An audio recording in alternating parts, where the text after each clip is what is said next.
And for Jonathan Rea, he now needs to get himself into position to try and attack.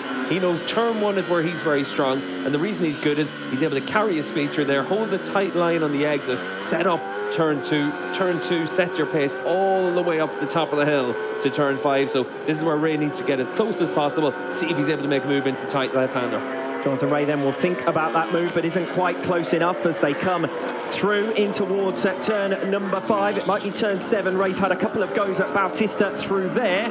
As they come through turn 6 then, a momentary wobble for Alvaro Bautista. Opportunity for Jonathan Rea on the brakes. And again, Bautista has to stand it up through there. The problem for Rea is that Bautista can immediately respond. Rea moves to the inside to cut his nose off, moving down one of the shorter straights on the circuit. Does enough to defend the position. Now it's about 11 and 12 for Bautista to try and stick with Jonathan Rea, the race leader. Great duel between these two. They've dropped off Toprak Razgatlioglu now. 1.2 seconds the gap to the Turkish rider. Yeah, Toprak doesn't have the tyre underneath him. He's settling for 16 points and 3rd position, and maybe he can take some spoils if something happens between the leading two. But as it is right now, 3.5 laps to go. It's Rea versus Bautista, and going into that last lap, you look at the strength of that Ducati down that back straight. Jonathan needs to be able to break away from him, and he doesn't have the bike underneath him to do it right now. I thought it was brilliant last lap that we could see that Bautista had learned from being passed by Jonathan Rea repeatedly in the same place and covered the line coming off at turn number 17.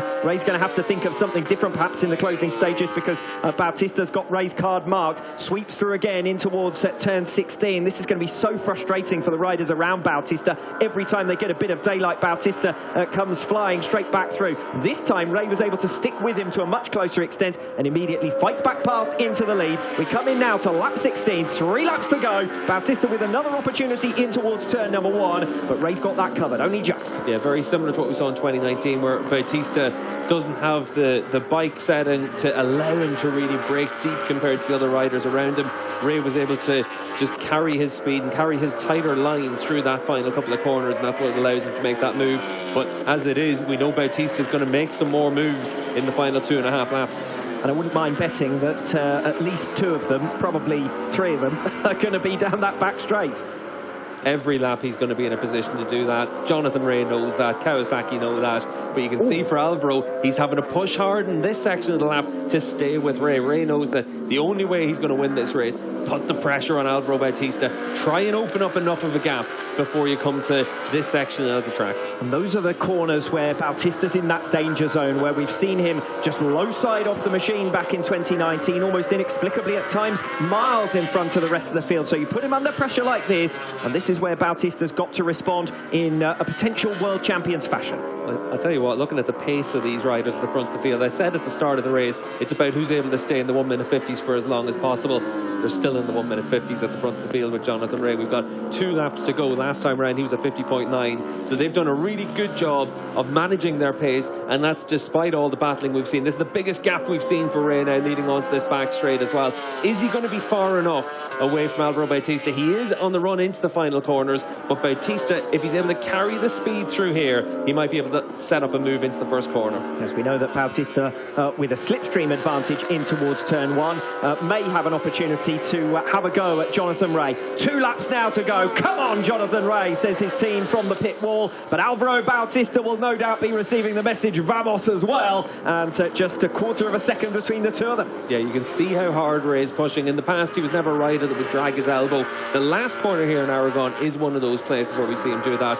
He's given it everything he has. Practically Phillip Island style, even if the Australian venue is no longer our season opener, second consecutive campaign that we get underway here in Motorland Aragon. And this has been a highly entertaining, a pulsating opening race of 2022. Has it got one final sting in the tail for Jonathan Rea? It's Rea leading as things stand. He is an expert here in Motorland Aragon. 8 times he's been a winner around this venue. He's defending, though, against the man with all the straight line speed and with all the guile that came with 11 consecutive victories at the start of 2019. Rea leads by 4/10. We know that Bautista can make 2/10 of that alone down the back straight. Yeah, he's not close enough now, though. Jonathan Rea is doing an excellent job now to stretch out as much as he can. Last time around, he was still able to lap in the 1 minute 50s, pull out another couple of tenths of a second on Bautista. You can see how hard he's having to ride at this stage, but it's because he knows he needs to stretch out enough of a lead going into the final lap. He has that margin right now. It does look as though Jonathan Rea has got things all under control, and how many times have we said that down the years? It's Rea out in front, 6/10 now, the gap to Bautista. How much of that can the Ducati make on the number 19 as we come in towards turns 16 and 17 for the penultimate time? Toprak Razgatlioglu we saw now 3 seconds back. Michael Ruben Rinaldi 4 seconds further in arrears down in 4th position. Then it's Andrea Locatelli an isolated 5th. Solid start to his WorldSBK career for Iker Lecuona. Xavi Vierke still holding on ahead of Ilya Michalczyk with 1 lap to go, just over 1 lap to go for them. Then it's Garrett Gerloff who has got ahead of Loris Baz.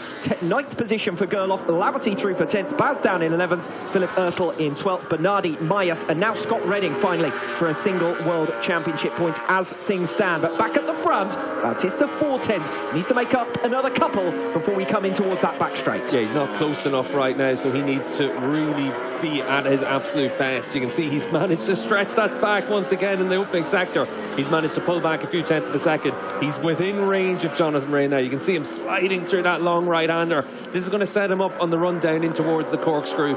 Turn 10 is going to be crucial for Alvaro Bautista. We've seen him, he's been able to make that move from the run to turn 10, turn 11, turn 12, down in front of those, in front of the wall in that chicane. So for Bautista, this is the critical point. Where is the elastic band between these two? Because there's never been more than a second between them at the head of the field. Big moment there for Jonathan Rea, and Alvaro Bautista further capitalising. He's got the gap down already from 6/10 of a second to 4. Next time across the timing beam, it's down to just 2/10 now between them. You can see there, Rea cracked open the gas, need a much bigger slide than he's had in any of the previous laps. But Bautista's right there. Bautista's going to be in a position to make a move into the final couple of corners. But we also know Rea's been in a position to defend that as well. Hold that tighter line. The top two from the 2019 World Championship finished in this order in the final classification. Rea for another world title. Bautista pipped partway through the campaign. Who will start as the leader of the 2022 season? Bautista with the acceleration down the back straight comes through into 16 for the final time. Rea will be looking for the cutback. Can he move across the pass of the Ducati? Yes, he can. Jonathan Rea will lead. It's a drag race down to the line. Bautista stands it up earlier, but Jonathan Rea